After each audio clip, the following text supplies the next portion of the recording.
Hello, everybody. Hi. Oh, I have sunstreak somewhere. There we go.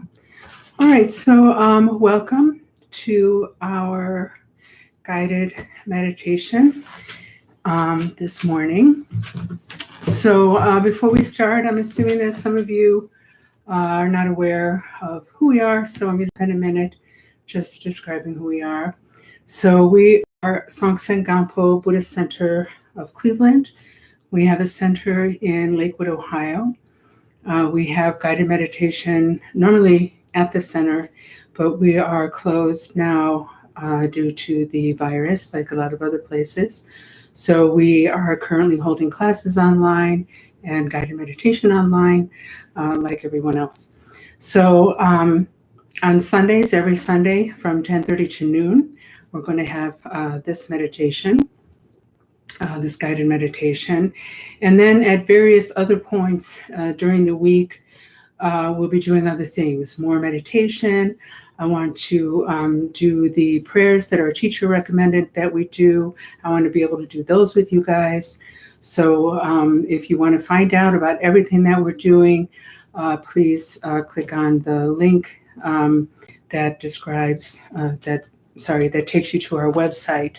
So if you click on meditation and then I believe prayers and mantras, then all the instructions are there, the prayers are there, the mantras are there, and everything else. So Rinpoche gave us those mantras in order to help us, counteract this virus throughout the world. So it's a really powerful practice. If you'd like to join us, you don't need any kind of special empowerments or any kind of special education in order to be able to do those. So, just come along and join us. So, you want to subscribe to this channel. You want to, click that bell so that you get a, notification when we're doing another video, and then also subscribe to the newsletter because we'll put it in the newsletter too, and our Facebook page, we'll put a notice there too. So hopefully, we'll have this all well organized in the next couple of weeks, and we'll be doing those things together. Okay, so right now I have the chat turned off so that we're not distracted by talking during the meditation. But once we're done, I will turn it back on, and we'll have a chance for a little bit of back and forth after the meditation is over. Okay? All right. So I hope that you are seated comfortably in a chair in which your back can be straight. Okay, so you can sit on the floor if you like, on a comfortable cushion, or you can sit in a chair like I am, because I have back issues, so I can't sit on the floor. All right. So we are going to start with our Bodhicitta Motivation, like we do in all things in Tibetan Buddhism. So Bodhicitta is a Sanskrit word. Bodhi means enlightened or awakened. It is the same root word as the word Buddha. So Bodhicitta, and Chitta is the mind and heart together. So in the West, we tend to separate out those things, but in the East, they consider them a unit. So the etymology of that word is awakened mind-heart. But what it signifies is the wish to attain enlightenment for the benefit of all sentient beings. So every single thing that we do on this path is with the end goal of being able to develop the qualities necessary to benefit others. That's the point. That's the actual point of all of our practice. So please try in the best way to, generate that motivation from your heart, that the time that we spend together this morning, that we want to spend this time together with the aim of benefiting others. Okay, whether you're Buddhist or not Buddhist or something else, doesn't really matter. But just think as strongly as you can, may this time benefit not only myself, but all sentient beings.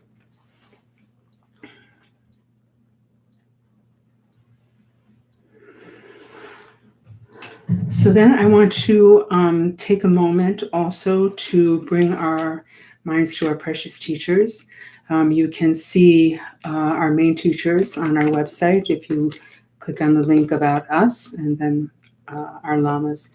So our main teachers are Jigme Khyentse Rinpoche, Tuku Pema Wangel Rinpoche, and Taklu Mata Rinpoche. So Jigme Khyentse Rinpoche, sorry, just pouring some water.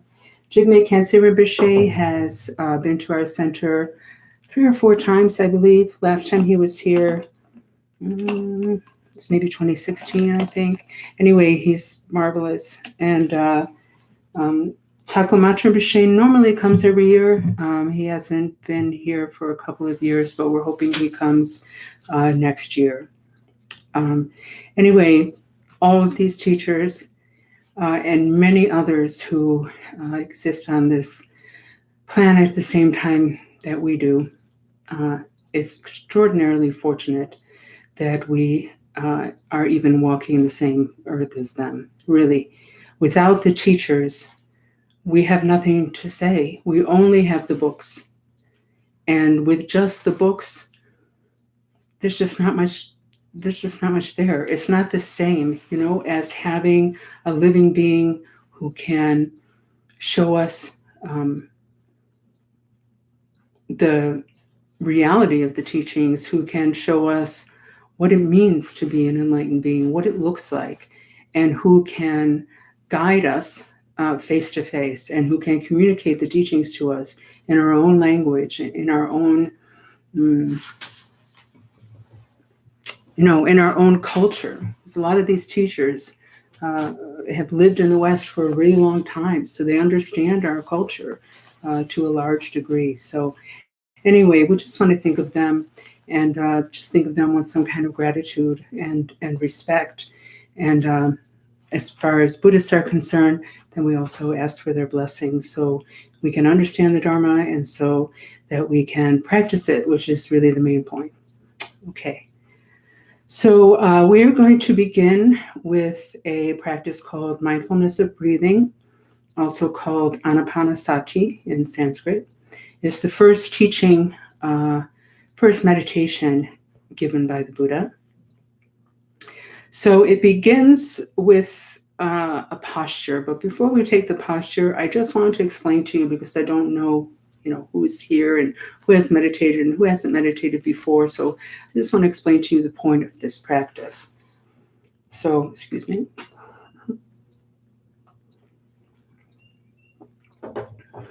So the point of this practice, the main point of this practice, is to bring the mind into the present moment. Okay? So normally what's happening with our mind is we're rarely actually here and now, right? The mind is running into the future, the mind is running into the past, and we're rarely present, okay? So speaking of mindfulness, I completely forgot that I wanted to give you a Dharma talk. So anyway, let's put that off for a little bit. So, so I want you to look at the description under this video, okay? If you scroll down a little bit, there might be another description above it. I'm not sure. This is the first time that we're doing this, so forgive me for any glitches that might occur.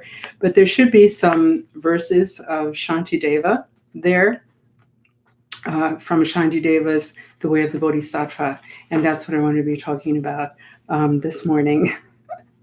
So we're going to be talking about 1, 2, 3, 4, 5, the first 5 verses this morning, and then the remaining verses we will use as a kind of dedication at the end of the practice this morning. Okay. All right, so this first verse. All the joy the world contains has come through wishing happiness for others. All the misery the world contains has come through wanting pleasure for oneself. So I'm going to read them all and then go through them one by one. Since I and other beings both, in wanting happiness, are equal and alike, what difference is there to distinguish us that I should strive to have my bliss alone? Since I and other beings both in fleeing suffering are equal and alike, what difference is there to distinguish us that I should save myself and not the others? Therefore, just as I defend myself from even slight disparagement, in just the same way with regard to others, I should likewise have a mind protective and compassionate.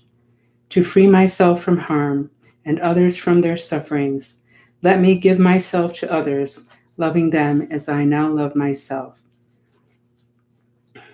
So let's go back to that first verse. All the joy the world contains has come through wishing happiness for others. All the misery the world contains has come through wanting pleasure for oneself. So this reminds me of a little line from His Holiness the Dalai Lama. And he says that thinking of others first, putting others first, wishing happiness for others makes us happy, makes us happy in the present. And if you think about that, that's actually true, right? If you are doing something for others, if you, even simple things, if you let somebody in front of you in traffic, or if you just bring someone a glass of water, or if you give money to a beggar in the street, something inside your heart kind of lifts, right? It feels good, right? Because that's in line with your true nature, according to the Dalai Lama. Okay, so it feels good in the present to think of others, and because of the law of cause and effect, otherwise known as karma, it also creates happiness for us in the future, right?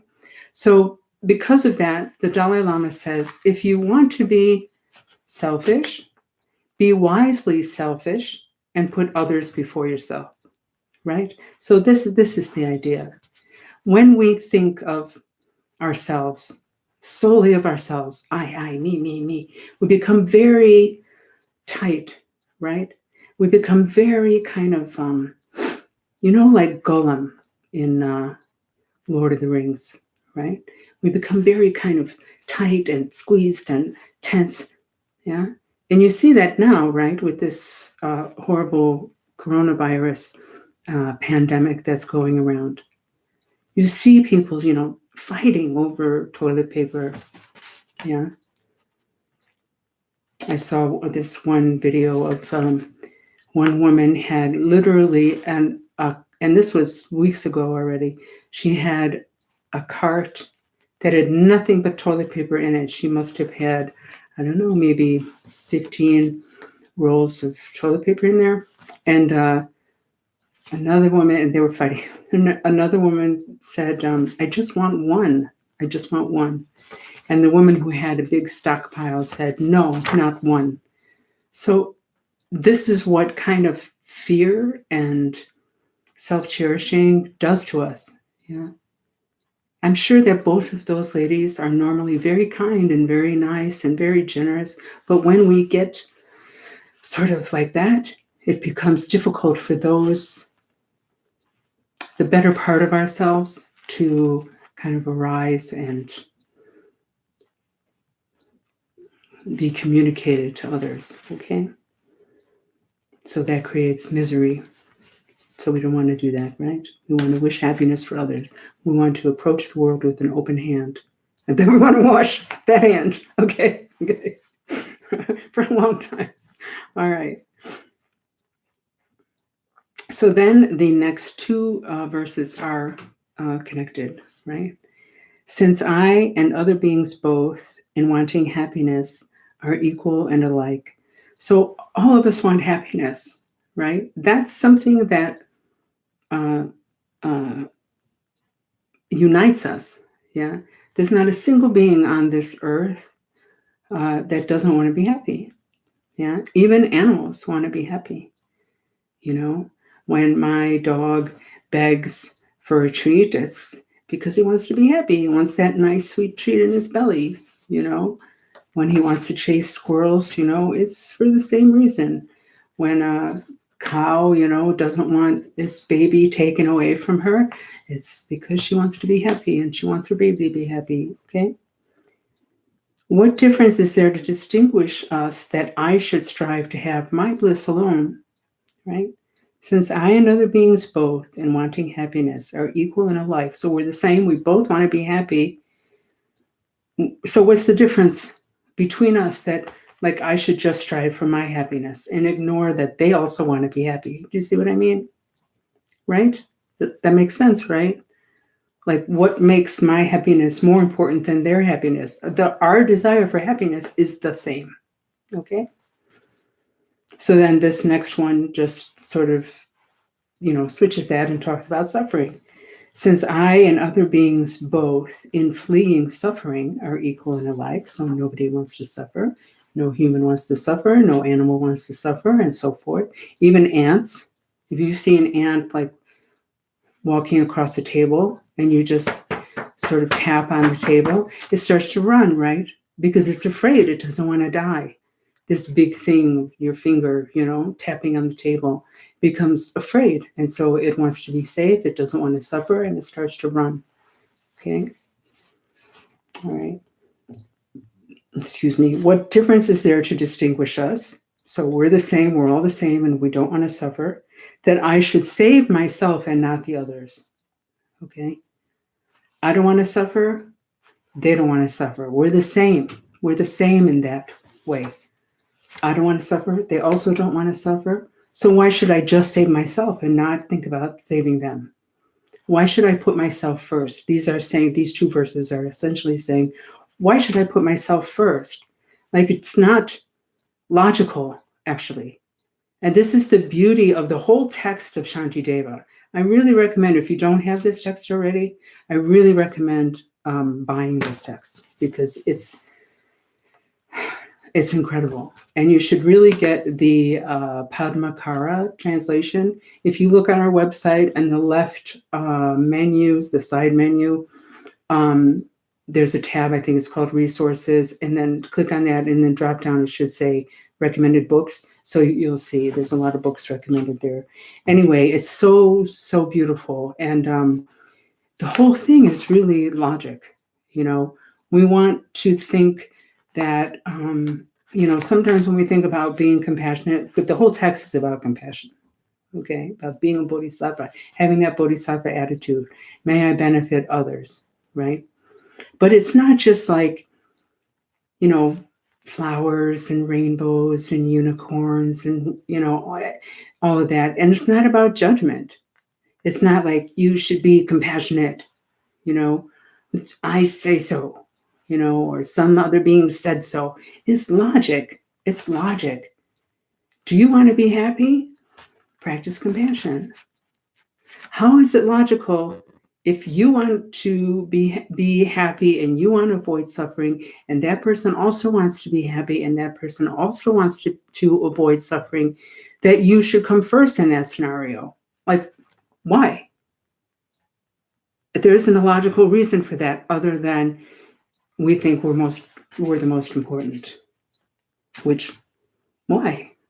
You know what I mean? It's crazy. Like when we start to read that, we see that it doesn't make sense. And at least for me, when I started reading this, my initial reaction was like anger, I was so frustrated. I was like, no, there has to be a reason, like especially chapter 6, which deals with the subject of patience, which I really needed a lot of help with. So, we really want to be angry. And anyway, so, he's saying there's no logic, right? So we're equal in that we both want to be happy. So why should I strive for just my own happiness? We're equal in that we don't want to suffer. So why should I just try to save myself and nobody else? Right? Doesn't make sense. Okay? So then if we look at the next verse, it says, therefore, just as I defend myself from even slight disparagement, in just the same way with regard to others, I should likewise have a mind protective and compassionate.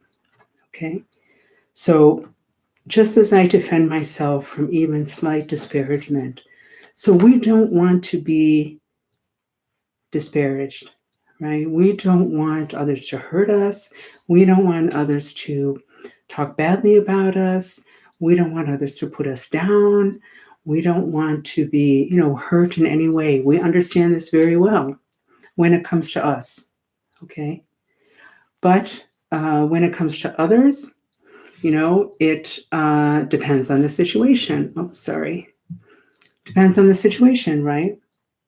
Like sometimes we don't have a problem putting somebody else down, or talking behind their back, or hurting them to their face, right? We somehow feel sometimes that like others are not important, or because they hurt us that it's okay to hurt them, or that maybe they're a mean person, or we feel like they're a mean person, and so we can retaliate against them, right? It's not, no, it doesn't make sense. We want to protect ourselves. We want to have others to have compassion for ourselves. We have compassion for ourselves. We should also be protective of others and have compassion for them, right? It's essentially the golden rule, really, to really, put it in a nutshell, right? Do unto others as you would have them do unto you. This basic idea is across all major religions, and, probably secular humanism also. It doesn't have to be a religious thing. You see what I mean? Right? Nod your head. Yes. Yes, Pomo.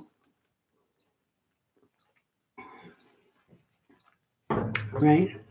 But we forget that because we're very involved with sort of our own world, right? We forget that there are other people out there. We forget that they are real people, that they have their own hopes and dreams, that they have their own, feelings, that they have their own history that may have brought them to that point of whatever they're doing, whatever they're suffering, whatever, kind of behavior they're displaying. We kind of tend to see ourselves really as the center of the universe. Okay. So this can be kind of difficult concept to think about in the beginning, right? And I remember when I first heard this teaching, when I was actually, I can't remember if it was when I was in Thailand or Nepal, but anyway, it doesn't matter. I just remember feeling like, that's not true. That can't be true. I don't think I'm the center of the universe. Of course I don't think I'm the center of the universe. What are you talking about, And then the teacher kept explaining. And, they said, okay, yeah, you don't think you're the center of the universe. No problem. I understand that. But think about how we divide people, right? In general, in really broad strokes, okay? We divide people into 3 groups, okay? Those we love, okay? Why do we love those people? Honestly, why do we love those people? Yeah, because they please us, because they agree with us, because they do what we want, because they line up with what we think is good. It all has really to do with us. Then on this side, there are those that we hate or dislike, let's say. Those are that we dislike. Why? Oh, because they hurt us, they do things we don't agree with, they don't serve us, they disagree with us. It has to do with us. And what about these people in the middle? Couldn't care less. They neither serve us nor go against us. How is that not being the center of the universe, right? It's not to say that we're all like narcissistic egomaniacs. I'm not saying that, it's just that kind of how we walk through the world, how we relate to others comes from that point of self centering on the self, let's put it that way. Because it's not really selfishness where you feel like I need all the things, right? It's not that. It's just kind of like, in a way, it's very innocent, but it's just kind of a habit that we have of just putting ourselves first, you know? Like we're, you know, like all the craziness that's going on now with this pandemic. All what you see in America now, you know, people just clearing the shelves. It's panic, right? It's panic, it's fear, okay? And when we are full of panic and when we are full of fear, it's very hard to think about others. We're not thinking about others. We're just thinking about ourselves, right? I need all the toilet paper. I need all the beans. I need all the frozen vegetables. I need it all. You know, it's fear, okay? And it's not an irrational fear, okay? I'm not saying that that it's abnormal to be fearful at this time. Of course, it's totally normal, you know? But it's not logical if we think rationally about the information we've been given. It's not rational to clean the shelves out. Even in Wuhan, even in Italy, that are really, there's still food on the shelves, you know, right? But we get, and then it becomes me, I need it. This is the mechanism of ego, yeah. And we, in order to let go of that, we have to really unclench, and we have to really like kind of open our hand, yeah, which is a challenge. It's a real challenge, you know, to sort of relax the mind and relax the heart, okay, and think of others, okay? We need to think of others. We are very afraid. Everyone is afraid. And some people in this world have a lot more to deal with than we do right now. So think about them. Develop compassion for them. Do what we can. You know, I'm seeing a lot of really nice things on Facebook right now. So kind, you know, people saying, hey, you know, I'm home from work. Like, I can watch your kids. Because I know a lot of people, you know, have their kids and they still have to go to work. I'll babysit your kids for free. Or, hey, who needs me to go shopping? You know, or stuff like that. You know, people really helping each other out. That's what I'm talking about. That's fantastic. You know, that's the kind of thing we should look for. What can we do? And like in our newsletter, you know, we have links to Greater Cleveland Food Bank, you know, and Lakewood Community Services Center. Like, now is the time. It would be so great, you know, to volunteer at those places if you're able, or to give donations. And if you're not in the Cleveland area, you know, then look for whatever places in your area that give to these places that are feeding the hungry at this time, because people are losing their jobs who really cannot afford to lose their jobs, or losing income, even if they still have their jobs. Lots of people. So please take care of others. Okay. Okay, so then the last verse here is to free myself from harm and others from their sufferings. Let me give myself to others, loving them as I now love myself. Okay. Let me give myself to others, loving them as I now love myself. Okay, more water.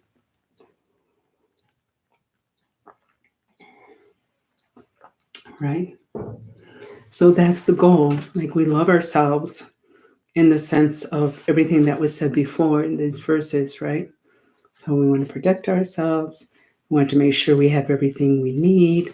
We want to make sure we don't suffer. We want to have, you know, compassion for ourselves and protect ourselves. We're trying to develop that same love and compassion for others. So that might seem like kind of impossible or too much to like, biting off more than we can chew, let's say. Excuse me. It's not. It's really not. It's not. It's step by step by step through learning about it, through contemplating, and through meditation. So we'll do some of that meditation later on today. Okay? All right. Now is the time for meditation that I started half an hour ago. All right. So now we're going to do this mindfulness of breathing practice. Okay? So as I started to say, mindfulness of breathing practice is about, the point of it is to develop awareness, yeah? Bring and keep the mind in the present moment, here and now, all right? So normally what we're doing is we're running all over the place, yeah? The mind, we're running into the future, we're thinking about, what's going to happen tomorrow, what's going to happen the next day, how are we going to survive, all that stuff, okay? Or we're running into the past, Sorry, guys, I'm just trying to not have this sunstreak on here. Hold on one second. I'm just going to close this. Curtain a little bit. Hang on.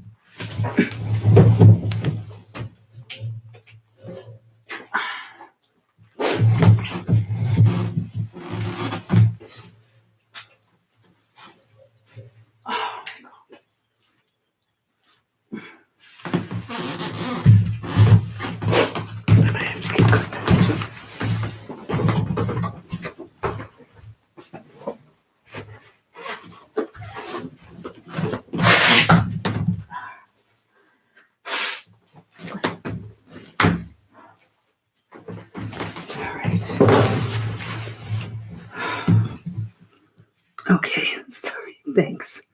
All right. There we go. All right, so that's better. So we're trying to bring and keep the mind in the present moment. We're trying to develop the capacity to concentrate, right? To be mindful, to be present. If we can't a little bit, there's no way that we can develop, there's no way that we can do any other kind of practice, right? Any of the more so-called advanced practices, okay? So that's one reason. Another reason is just to be awake and aware in the present, right? Thich Nhat Hanh, who some of you may know, is a great Vietnamese master. He said that to be awake is to be alive. If we are not awake, then where are we? And he gives this great example. He says, when we're washing the dishes, we're thinking about the future. And when with tea, we're thinking about the day that just passed. So we're not there, we're not really present. So this practice is about, in part, being present, okay? Another thing this practice is about is, right? So actually going on in our mind, as opposed to or what we want others to think is going on, but what is really going on in the mind, okay? So we start to kind of learn our mind, start to sort of learn what's happening there. What we do in this practice is we keep this posture, we focus on the sensation coming in and out of the nose, of the breath coming in and out of the nose, and then we just let the thoughts come and go, all right? A lot of people think that we try to stop thinking, okay? We're just trying to not engage in the thoughts, all right? And what that does, and I'll explain more about that in a minute, what that does is it kind of frees us from having to sort of follow every thought that comes along, Okay. So, right now, maybe for those of us who don't have a lot of experience in meditating, um, just the thought of anger arises and we just act on it, right? There's no kind of pause. There's no like freedom. We're just caught by that. Okay. We think we are that anger, or we are that jealousy, or we are that fear or that anxiety. Okay. We don't think the truth, which is that is just a thought. That's just a thought. It's just a thought moving through the mind like a cloud moving through the sky. That's it. We don't have to take it seriously. We don't have to act on it. We don't have to think that it's solid and truly existent and that it'll be there forever. It's just a thought.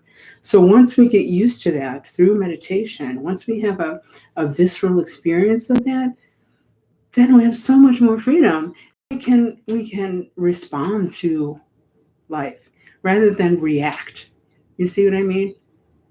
We have a choice. We start to have a choice. Yeah.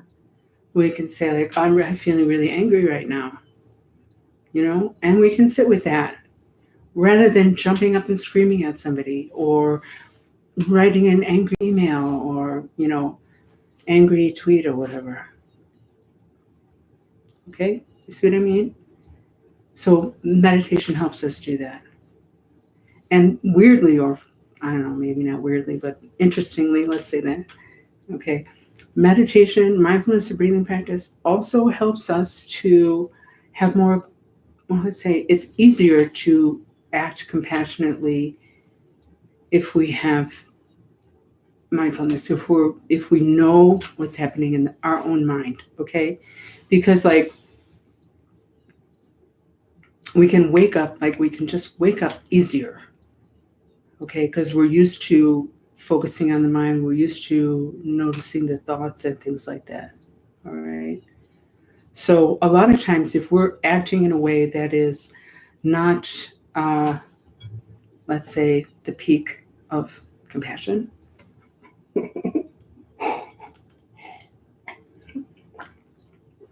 it's not because we want that person to suffer. It's that we're not even thinking about that person, right? That's the difference. We're not even thinking about them. All right. So my favorite example for this is, especially now, I guess it works particularly well now. So let's say that you're at the grocery store, all right, and you're really tired and you have a lot of stuff in your cart, and like you just want to go home. That's all you're thinking. You're tired, you want to go home. That's it, okay. And you see that bank of, you know, lines, cashier lines in front of you, and you scope out what's the shortest line, and you do your best to find the shortest line. And out of the corner of your eye, you see someone else with a really full cart going to the same line. What do you do? Right? Don't lie. Don't lie. I see you, Timmy, Sally. I see you. Don't lie. Right? What do you do? What do we do? We just speed up. We speed up a little bit. We try to be casual about it. We try to be that nobody notices, but we speed up a little bit because we want to get there first. We're not thinking, I want that person to have to wait. I want that person to suffer. We're just thinking, I want to get out of here quickly. That's all we're thinking. That's what I mean. That's what I was talking about earlier about being in the center of the universe. That's the kind of thing I mean. We're not mean. We're not evil. We're just putting ourselves first. That's our habit. So we're trying to get out of that habit. Okay. So if we've practiced meditation for a while, if we know like what's going on in our mind, then we can and we might be able to stop and let that person go first. Like, what is it? Is it 10 more minutes? It's not going to kill us, right? And it'll make the other person really happy. It might make their day. Anyway, so these are some of the benefits of meditation. If you continue this meditation very, very deeply, it can bring incredible wisdom. But anyway, at the beginning, these are the small steps. Okay, so we're going to do this meditation for about 20 minutes. Okay. So let's talk about the posture. So if you're on the floor, you just want to sit with your legs crossed as best you can.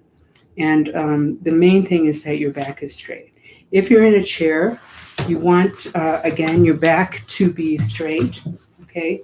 And you want your feet flat on the floor in front of you. So if you're, let's say, height challenged, then you want to put a pillow underneath your feet, okay? Otherwise, all the instructions are the same. So your hands should be in one of three positions, okay? I guess I got to put this down now. Either hands, palms down on your knees, okay? Palms up in your lap like that, or with your fingers on top of each other and your thumbs touching like that. That is like the most kind of formal posture or meditation mudra, let's say. And that will really help with your concentration, okay? But, just choose whatever one you are most comfortable with, okay? All right. And that's what you do with your hands.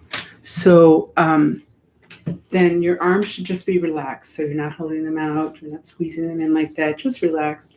So you might just roll your shoulders back like that because it'll just open out your chest, make it easier to breathe, okay?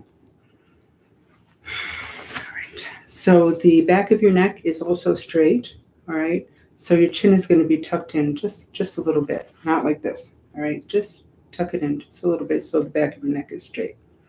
Your mouth is closed but relaxed, so not like that, okay? Just closed but relaxed. Tongue resting on the roof of the mouth, breathing through the nose. Your eyes, ideally your eyes should be open, okay? But like looking down about halfway. So if you look straight ahead and then you just lower your eyes halfway, that should be good. A good, low, relaxed, lowered gaze. Okay. So the reasons that we do that is mostly just practical. If we won't fall asleep as easily, we won't fall into a kind of half sleep that a lot of times people mistake for a meditative state. It also affects different parts of the brain than are affected when our eyes are closed. And, we're trying to develop awareness in daily life. So if we can only be aware when our eyes are closed, it's going to be really limited, right? So, but I understand a lot of times people have meditated for a while with their eyes closed, so they might not be comfortable. So if that's you, that's fine. Just, try to alternate. And in our tradition, that's what we do. So, if you want to follow, then I would say to alternate closed and half open until you get comfortable not closing your eyes. But that's up to you. So that's the posture, okay? And we hold our body like this because it helps the mind in meditation. So take just a second to notice the breath coming in and out, the tip of your nose.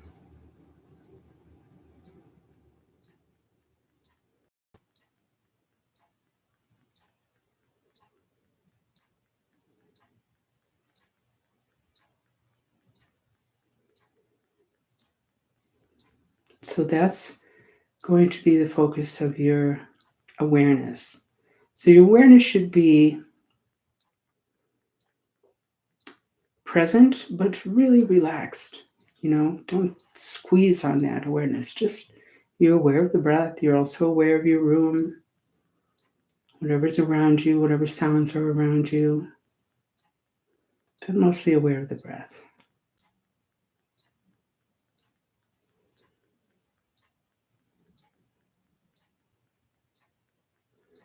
And try to maintain that awareness. When you realize that you've gotten distracted, no big deal. You can label it thinking and come back to the breath, or you can simply come back to the breath. Okay?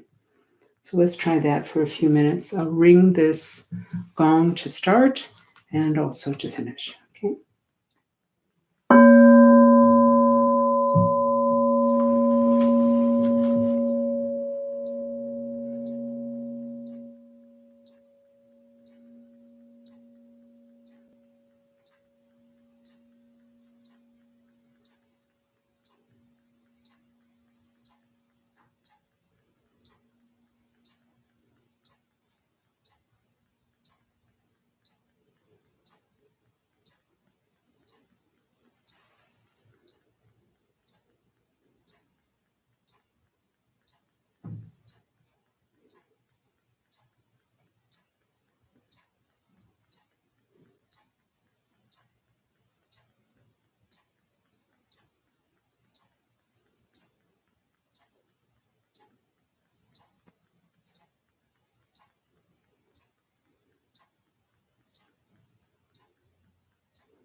Bring the mind back to the breath. Relaxed awareness.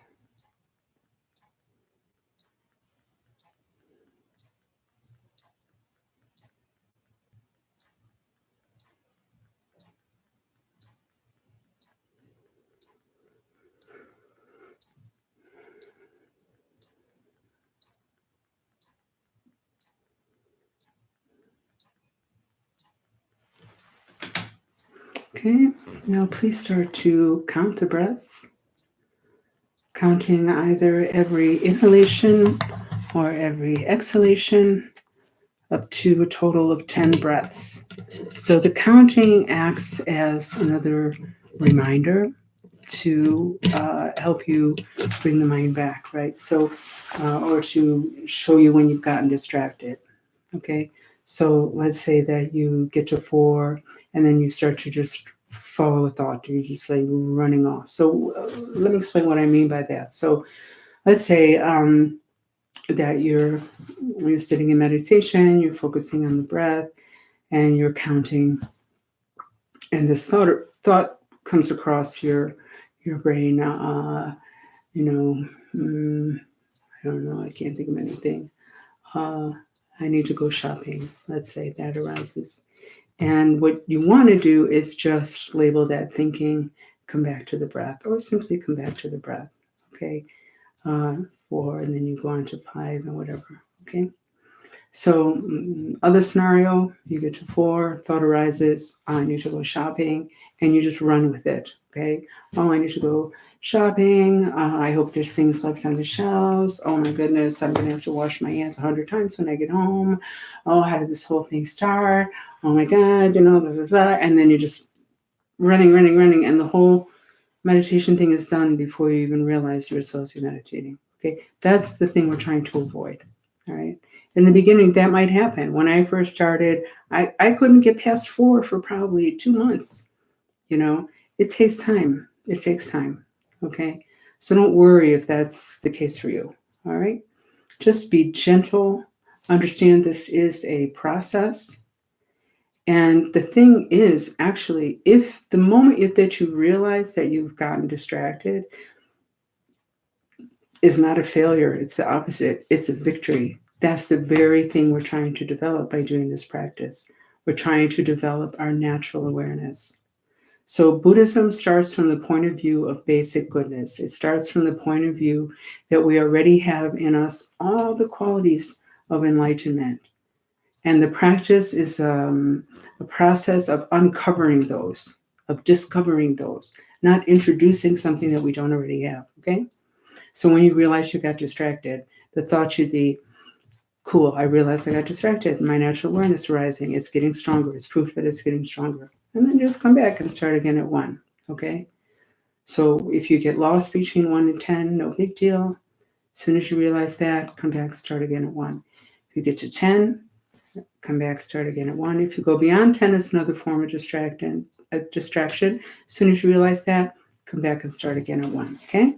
So please begin that now.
Check your posture.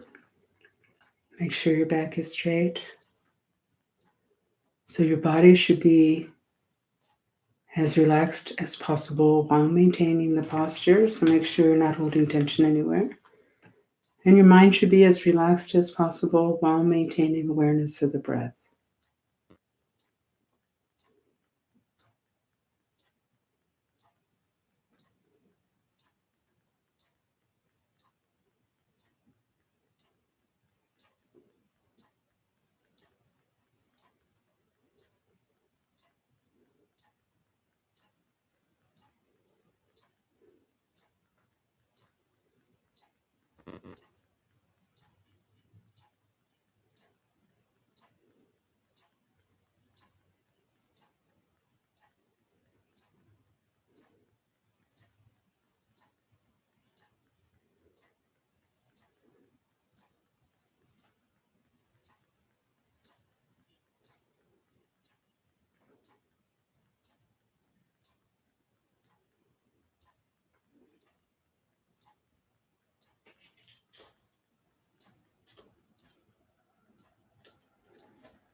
Okay, so now we're going to take a 5-minute break. So it's your time to stretch, go to the bathroom, get a glass of water, whatever. Just come back in 5 minutes for the next meditation called the practice of exchange. Okay? See you in 5.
Okay, break's done. So I hope everybody came back. No, we lost a few people. That's okay. All right, so we are now going to do a practice called Tonglen in Tibetan, and it's called, the practice of exchange in English. So Tonglen literally means giving and receiving in Tibetan. Excuse me. So what are we giving and what are we receiving? Okay. So what we are receiving is the suffering of others, and what we are giving is our own happiness. So that sounds a little bit, masochistic, or I don't know, martyr-like, but it's not about that. Okay, it's just about kind of reversing the tendency that we have, that I talked about earlier, tendency that we have to, put ourselves first, not think too much about others, this kind of stuff. Okay, so we're just kind of, in a sense, doing something sort of extreme to just push ourselves even a little bit. All right.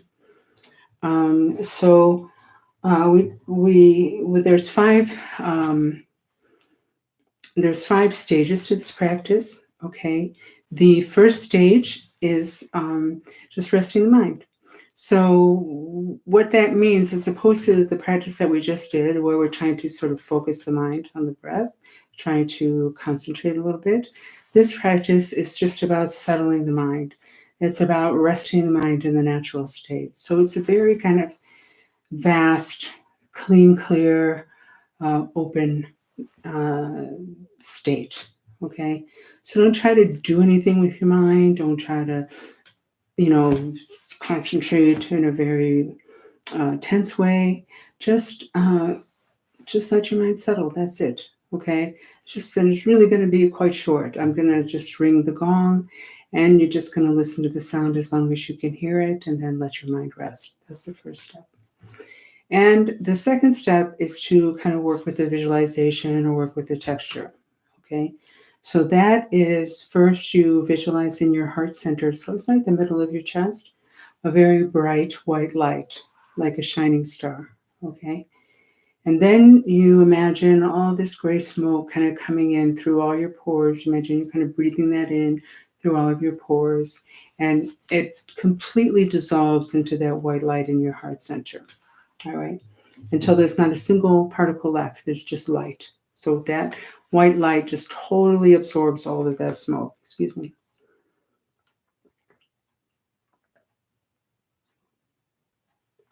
Okay, and then you just breathe out that white light through all the pores of your body.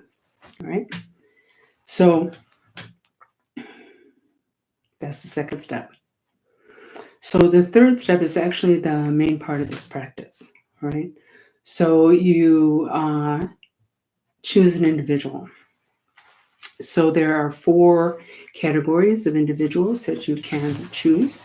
All right, and we normally work with 1 category per session. All right, so 1 category is someone that you love.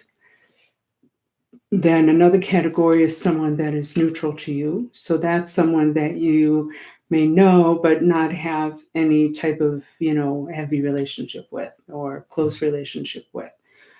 So like a work colleague, a neighbor, distant cousin, this sort of thing. Okay, you would recognize their face, but you neither particularly like them nor particularly dislike them. All right. Then the third category is someone that you dislike. And the 4th category is yourself. So we can do this practice for ourselves. Today we're going to do, since I don't know who's out there, we're going to do someone that you love, because that's the easiest, okay? So you picture that person there, you relate to them, and I'll guide you through all this, so don't worry that you have to try to remember everything, okay? You relate to them, and then you imagine all their sufferings, and then you consider that all their sufferings take this form of gray smoke. You breathe that in through all the pores of the body, completely dissolves into the white light in your heart center. And then you consider that you're offering them your own happiness. Consider that you're just giving it away, along with anything and all that they may need to feel better, and adding to that the wish that they attain full and complete enlightenment. And all of that takes the form of white light, cool, clear, very bright. You breathe that out through all the pores of your body, and when the rays of light touch them, their suffering completely disappears. Then we do that same thing with all sentient beings. So we imagine them all around us as far as the eye can see, and we do the same process. Then so that's the fourth step. Then the fifth stage is we just drop the visualization, bring the mind back to the breath. So that's it. Okay. So we're going to do that for about 20 minutes, maybe 15, 20 minutes. Okay. All right. So we start by ringing the gong. Okay.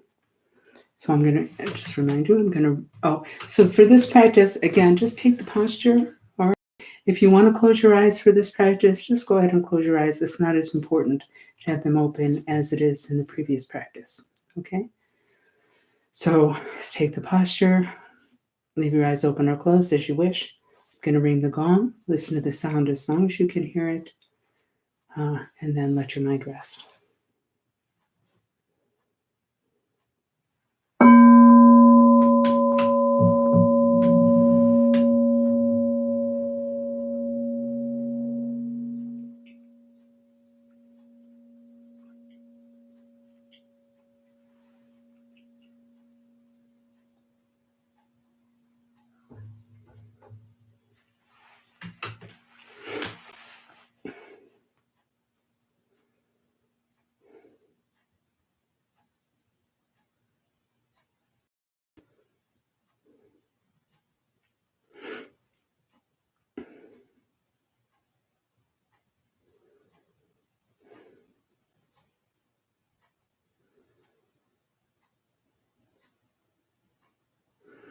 Okay, now imagine in your heart center a very bright white light, like a shining star, with light going in all directions.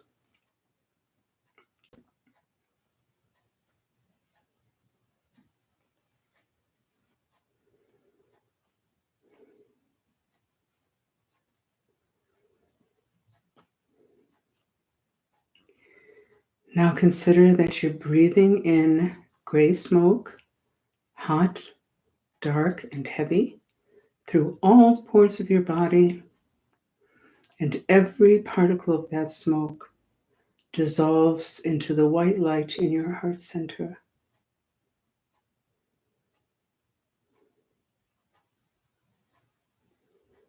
Until there's not a single particle left,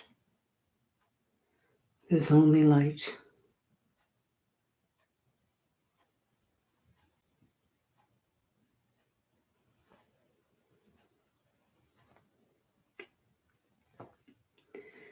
Now breathe out white light through all the pores of your body. The light is cool, clean, clear, very bright, light in weight. So every pore of your body emanates a ray of white light in all directions.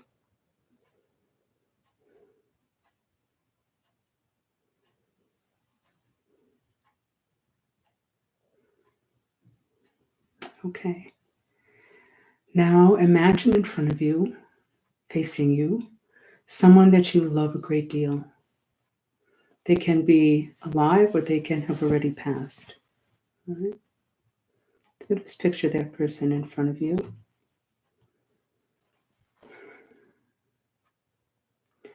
And then really go into your heart and feel the love that you have for that person.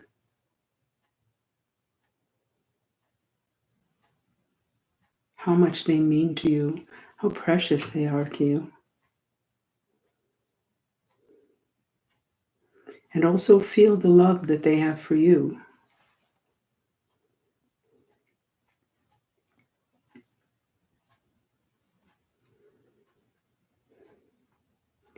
And now consider the way or ways in which this person is suffering or did suffer when they were alive.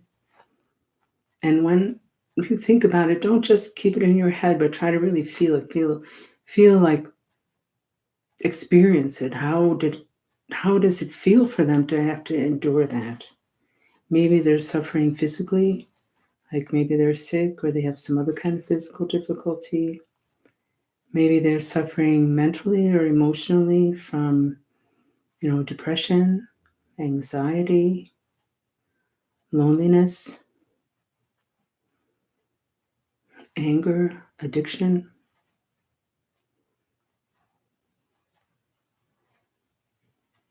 Maybe they're really worried about their future or about money right now. Maybe they're in the middle of a divorce or grieving. Just, them, so just think about whatever it is they're going through. Try to feel what they're going through as if you were going through it.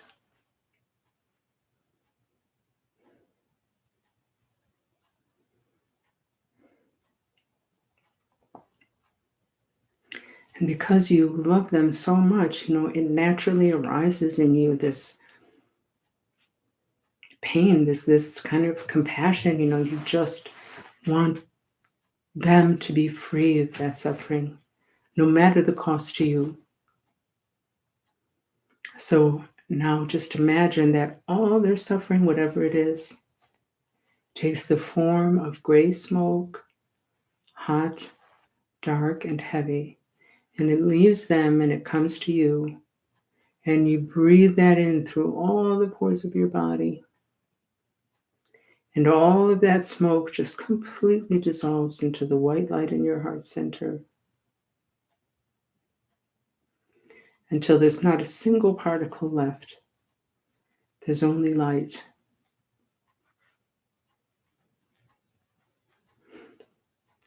And now you're going to offer to that person that you love so much your own happiness. Consider that you're giving it away. Your own good fortune. Anything at all that they may need to feel better. And adding to that the wish that they attain full and complete enlightenment in this very life. And all of that takes the form of white light, cool in temperature, clean, clear, very, very bright. And you breathe that out through all the pores of your body. And these rays of light go to this person that you love. And when the rays of light touch them, all of their suffering just disappears, just lifts off of them and disappears. And you see them just breathe a sigh of relief. They look so relaxed, peaceful, and happy. And you feel so joyful for being able to do this for them. Now we take it to the next stage. First, visualizing all beings all around us. In front, as many beings as we can conceive of, stretching all the way to the horizon, as far as the eye can see. To the right, again, as many beings as we can imagine, all the way to the horizon. Behind, as many beings as you can imagine, stretching all the way to the horizon. And to the left, as many beings as you can imagine, all the way to the horizon.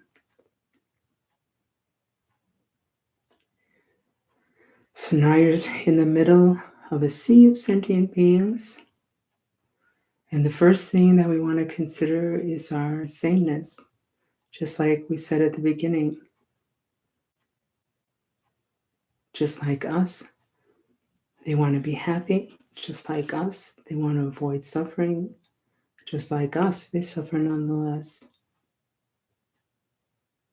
And we want to, the Buddha taught that each and every being has at one point been our kind and loving mother through our countless series of lives.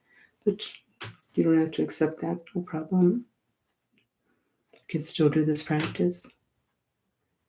We can just think about how we're all connected. And this current virus, really shows that we're very connected in this world, more than we've ever been. which shows how we need to think of others, how we need to take care of others. And so we should think about how we are connected to so many others, not just our own circle of friends, loved ones, workmates, and so forth, neighbors, but all the beings, sentient beings, people and animals who go into supporting our day-to-day life,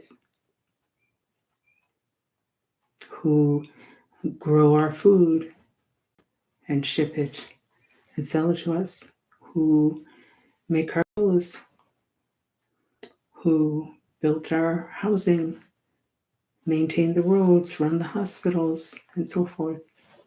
So many connections and, support we receive from others. So thinking of that and thinking of the suffering of all these beings, known and unknown, some of it incredibly intense. We generate compassion for all of these beings without exception. Then we consider that all their suffering, whatever it is, takes the form of gray smoke, hot, dark, and heavy. So it leaves them and it comes to you without any hesitation. You breathe that in through all the pores of your body. Every particle of that smoke dissolves into the white light in your heart center until there's not a single particle left. There's only light, bright white light.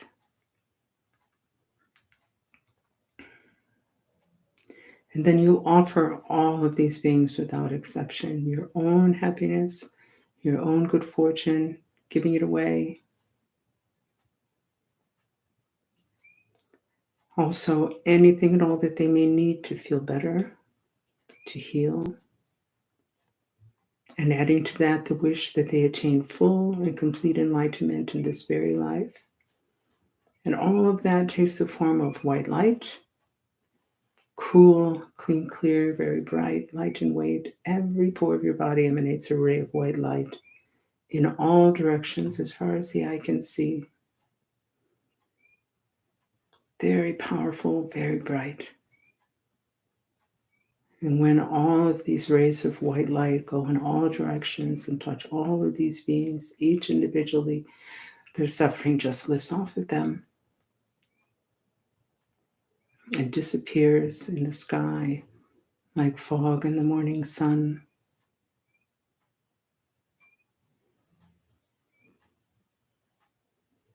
And all of these beings are so relieved to have this great weight lifted off their shoulders.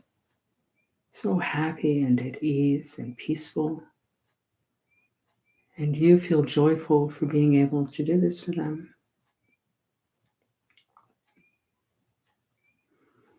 Now let go of the visualization altogether. Gently bring the mind back to the breath. Just focus on the breath coming in and out of the nose again. Being in the present moment, here and now.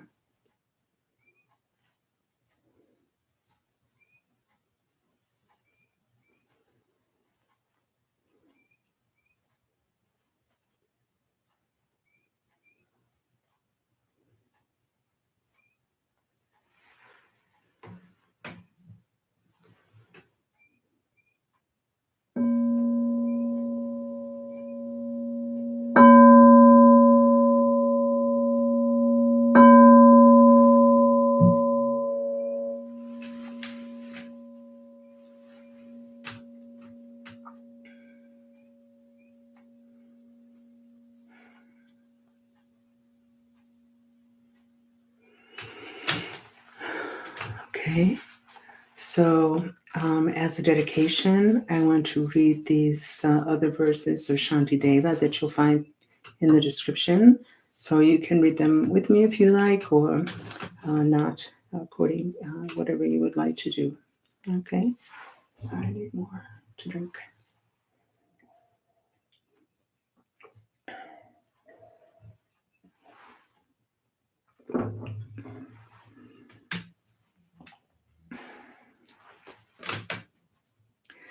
For all those ailing in the world, until their every sickness has been healed, may I myself become for them the doctor, nurse, the medicine itself. Raining down a flood of food and drink, may I dispel the ills of thirst and famine, and in the eons marked by scarcity and want, may I myself appear as drink and sustenance. For sentient beings poor and destitute, may I become a treasure ever plentiful, and lie before them closely in their reach, a varied source of all that they might need. My body thus, and all my goods besides, and all my merits gained and to be gained, I give them all and do not count the cost, to bring about the benefit of beings. May every being ailing with disease be freed at once from every malady. May every sickness that afflicts the living be wholly and forever absent from the world. May those who go in dread have no more fear. May captives be unchained and now set free, and may the weak receive their strength. May living beings help each other in kindness. May children and the aged and all those without protection, wandering in the fearful, pathless wastes, who fall asleep unconscious of their peril, have pure celestial beings as their guardians. And now, as long as space endures, as long as there are beings to be found, may I continue likewise to remain, to drive away the sorrows of the world. All right, so we are going to end here. I do want to say just one more dedication prayer. By this merit, may all attain omniscience, may defeat the enemy, wrongdoing, from the stormy waves of birth, old age, sickness, and death, from the ocean of cyclic existence, may I free all beings. Sonam di tamche zipani, tobne nebe jana pamche shing, kegana chi balon trupaye, sibe sole droa sho.